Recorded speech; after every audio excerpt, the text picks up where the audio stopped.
So, um, I'm back, and clearly there's not a library behind me. I am in a admin position now as a library coordinator. So you'll probably see me less in libraries, but still as opinionated as ever about any number of things. So the name of this video is Read It Again. Read It Again. If you're a parent, you have probably heard that a cajillion times, right? When your little kids were little and you're doing read alouds and you know that they have a favorite book and they ask you to read it over and over and over and over again. And as tiring as you seem to get for reading that book, they never get tired of hearing that book. Now, I think that we kind of think kids outgrow the idea that they want to hear the same book over and over again at some point. And when we put in certain um, reading programming and we say, nope, once you've read that book, you can't read it again, we kind of train kids out of wanting to read the same story over and over again. Now, you do see students that may be dyslexic, that may be struggling with reading, feel very comforted by reading the same book over and over. But as adults, most adults I know want to read original books all the time. My husband's a huge reader. He has two books that if he doesn't have anything else to read, he will read over and over and over again. I'm to the point that they are falling apart. So um, I used to always tell him, why? Why are you reading the same book all the time? But now I get it because I picked up probably one of my favorite books of all time. I'm a huge historical fiction YA fan. And if you've not read anything by Ruta Sepetys, you have to.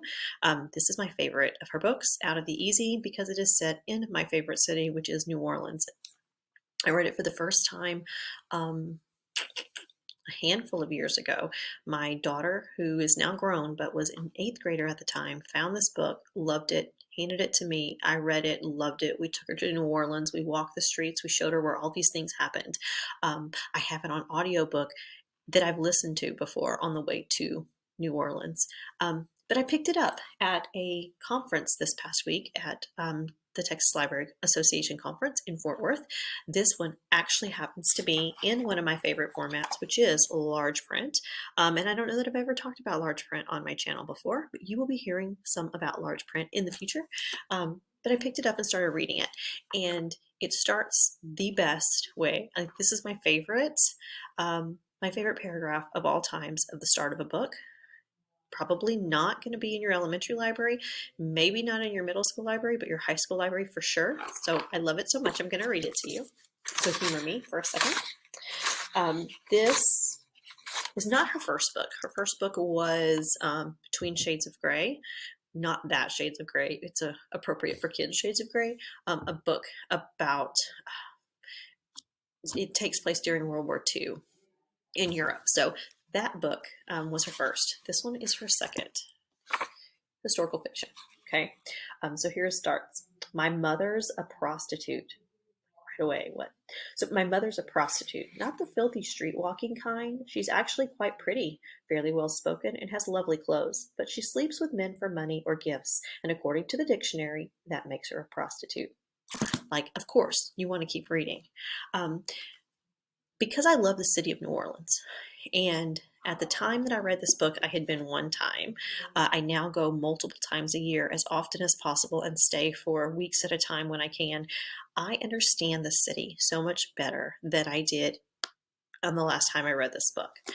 Just in the beginning, talking about the French Quarter and talking about where things are and the geography of the community and where different things took place really does make it much more meaningful, because once I immerse myself in that culture just because I love it and then understood the book to a depth that I did not understand the first time I read it because I didn't know the city as well at that time.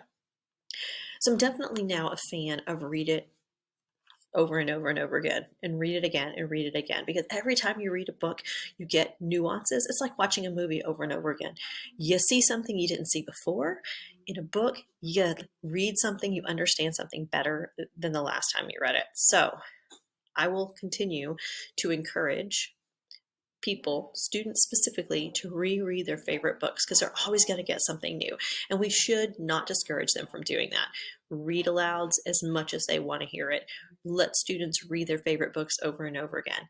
It may be the same words, but they're getting new information every single time. And if we're growing them in fluency and we're growing them in comprehension, does it matter if it's the same book, if it's the book we want, or if it's the book they choose? Keep that in mind and encourage your kids to read it again, read it again, read it again. Have a good day.